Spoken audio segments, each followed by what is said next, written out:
রাজ্যপাল যে কথাগুলি মুখ্যমন্ত্রী প্রসঙ্গে বললেন অত্যন্ত আপত্তিকর শুধু নয়, সাংবিধানিকভাবে রাজ্যপাল ওই চেয়ারে বসে এই কথাগুলো উনি বলতেই পারেন না। উনি ওনার এখতিয়ারের বহির্ভূত কাজ অনেকদিন ধরে করছেন, তারই সীমা ক্রমশ লঙ্ঘন করে চলেছে। এখন রাজ্যপালের যদি অসুবিধা হয় তিনি এখান থেকে চলে যেতে পারেন।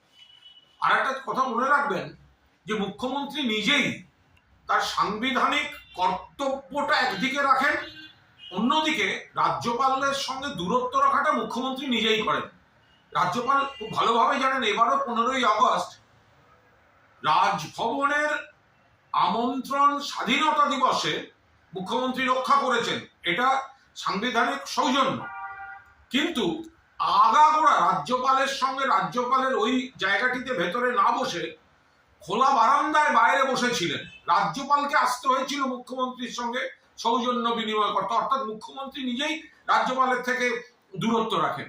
আর সবচেয়ে বড় কথা, রাজ্যপালের বিরুদ্ধে যে ভয়ঙ্কর অভিযোগগুলো আছে, যেগুলো উনি সাংবিধানিক রক্ষা কবচ নিয়ে এড়িয়ে থাকেন তদন্ত, উনাকেই তো সামাজিক বয়কট করা উচিত। তার বদলে উনি সস্তা রাজনীতি করছেন, নোংরা রাজনীতি করছেন। রাজ্যপাল পদে বসে কোনো রাজ্যের রাজ্যপাল এই ধরনের কথাবার্তা বলতে পারেন না।